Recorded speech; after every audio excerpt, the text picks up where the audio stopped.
How's it going, everybody? Today we are taking a look at one of my most hyped sets of all time. This is the LEGO Infinity Saga Sanctum Sanctorum.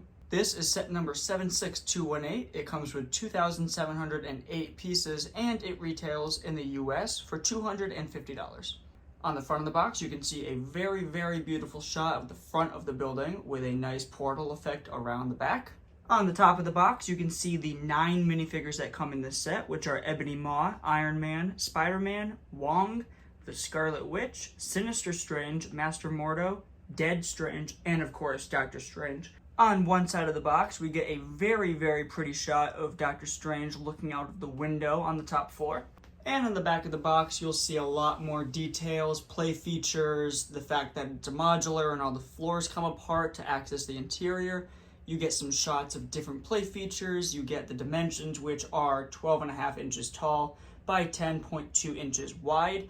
The only reason I believe it's 10.2 inches is because, like, you can see over here, you got like tentacles coming out.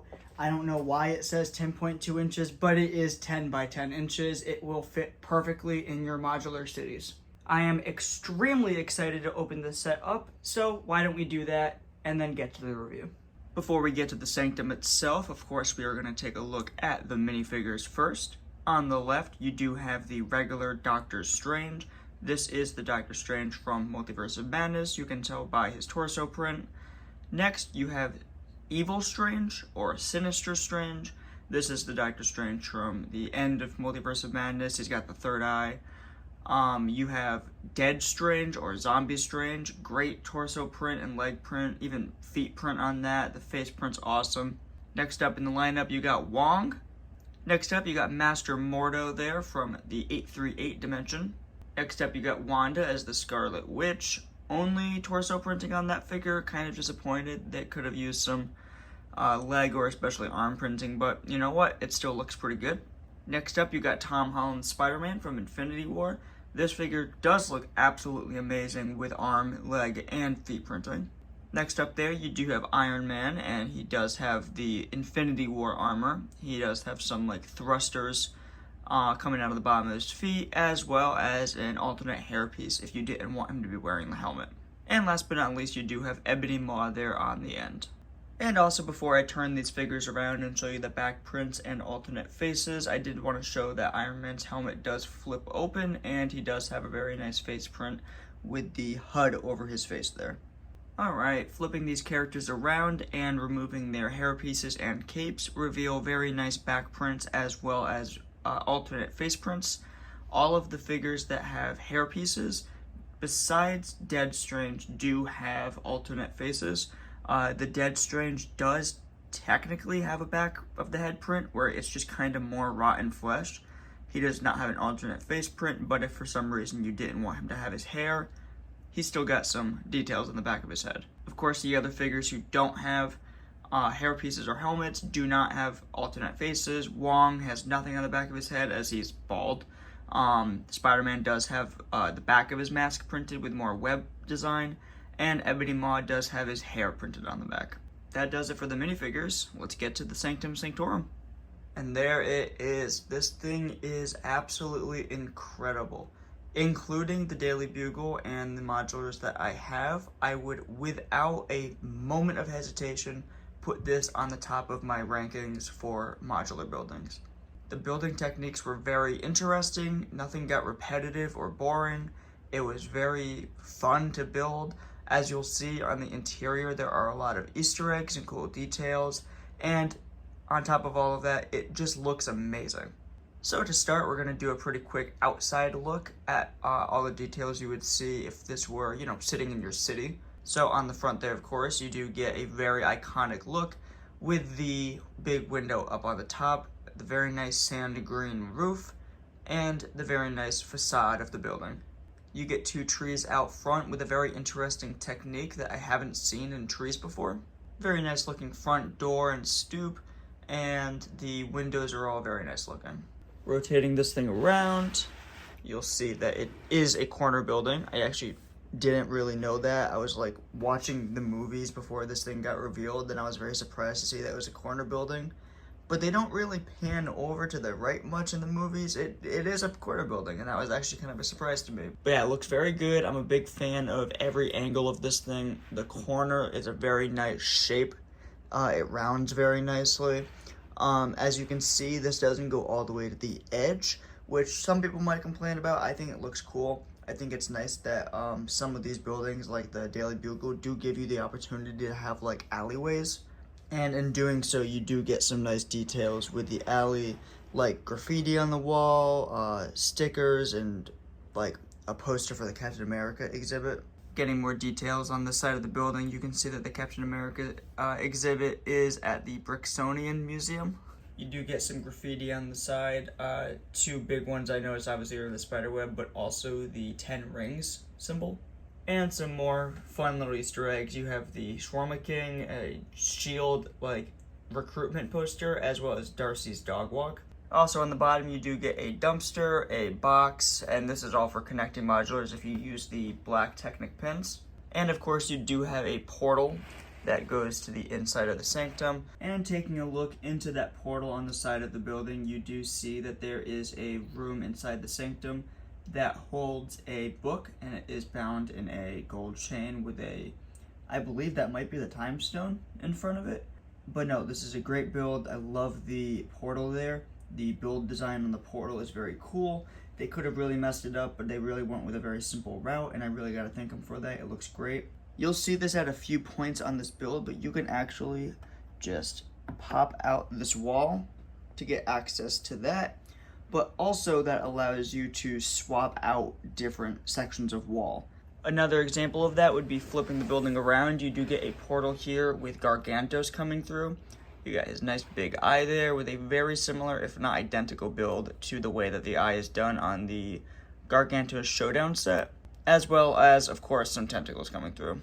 But this is another one of those sections where you can just pull this out, and you can see the inside of the sanctum there. Obviously, it's very dark. But what's good about that is, obviously, I'm going to be putting this in my city, so this right here is going to be flush up against another modular building.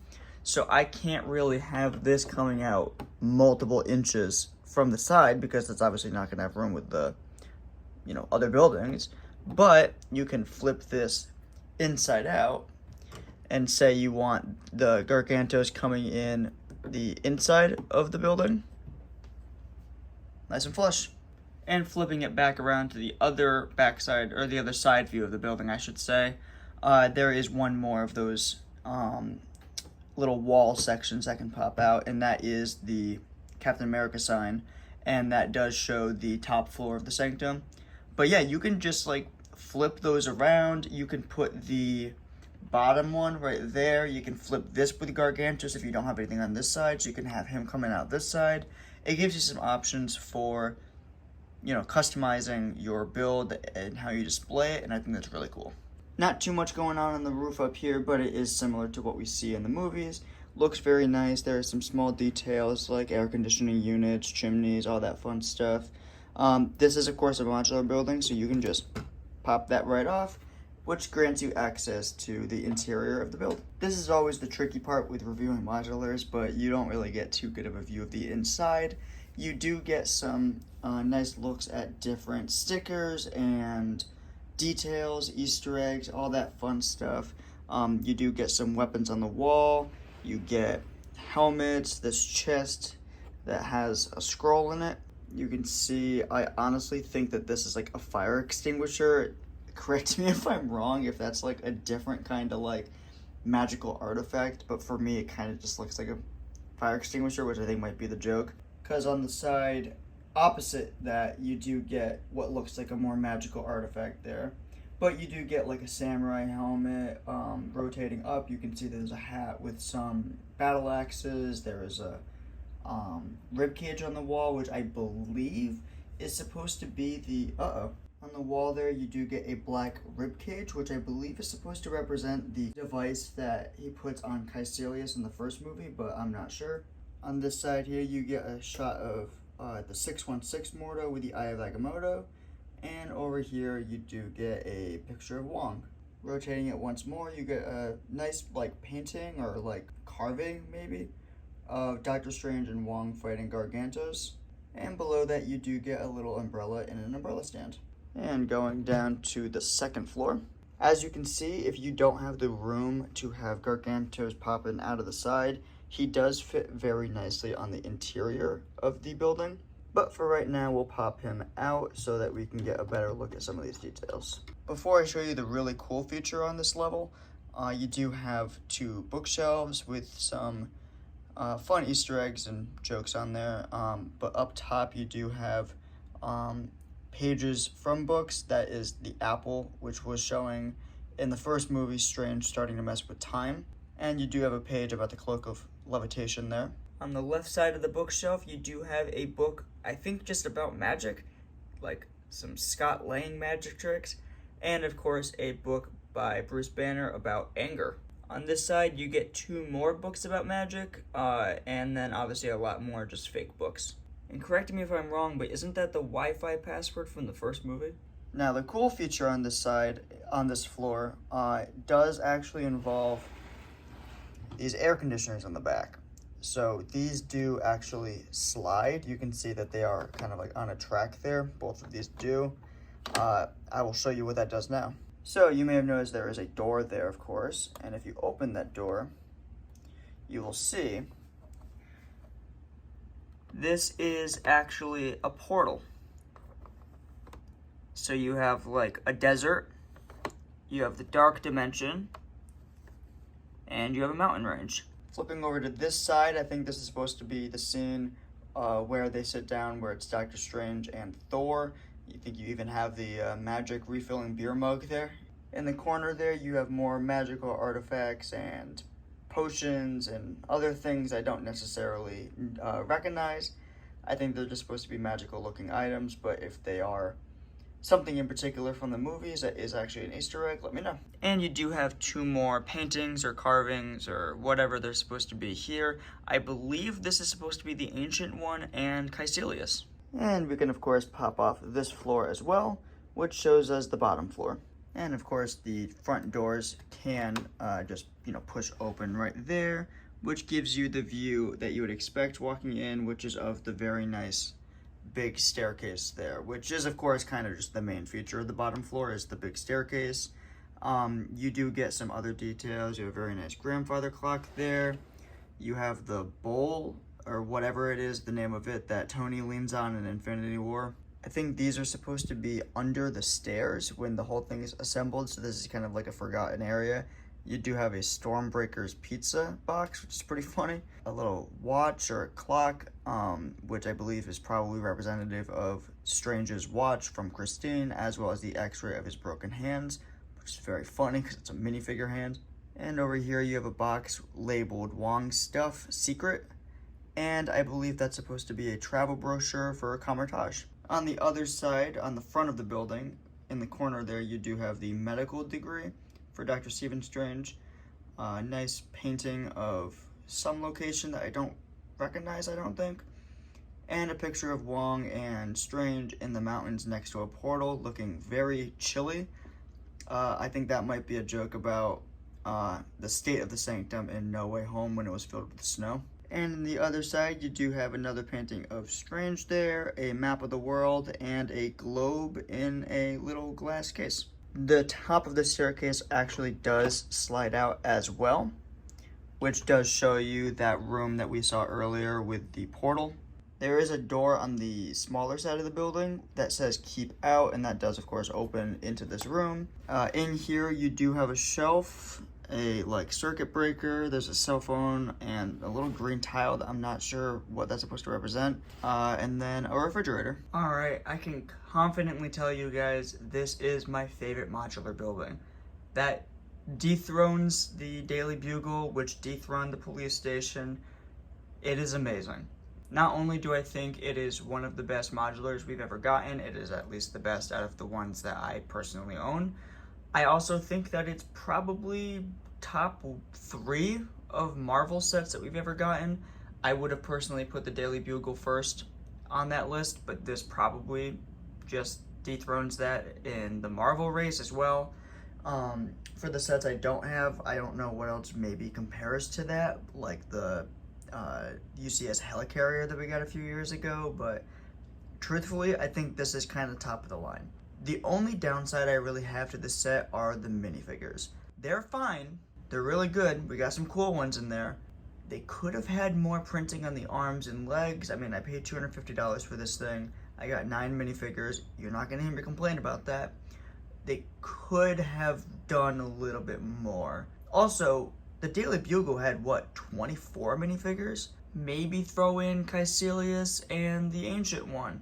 Or, you know, like, I don't know. Like, or Christine, like, America Chavez. Like, throw in a few figures that, like, oh, maybe we could have really gotten that, and I don't know. After the Daily Bugle, doesn't it kind of feel like they could have thrown in a few more minifigures? But at the end of the day, I'm kind of nitpicking with that, like, that one con versus every other pro that I've already said. This thing's basically perfect. Whether you're a Marvel fan who just wants a cool Marvel set for the shelf with some cool minifigures, whether you're a modular fan who doesn't even care about Marvel and just wants a cool new modular building, or whether you're like me and you want both. You want this amazing Doctor Strange set to put into your city to add just a little bit more geekiness. I think this is the set for you. In terms of modulars, it is absolutely stunning with the display value and the way that it looks. You can see in upcoming video of mine, I will be implementing this into the new layout of my city, so stay tuned for that. And when I do that, you'll be able to see how this actually implements into the city and how it looks next to other modular buildings. But yeah, I'm very, very, very, very pleased with this. $250, absolutely worth it. It's obviously a step up from the normal price of modulars, which usually sits around $200. This is a little bigger, slightly, and also you're kind of paying that Marvel fee. But also, as of August 1st, those Lego price increases hit.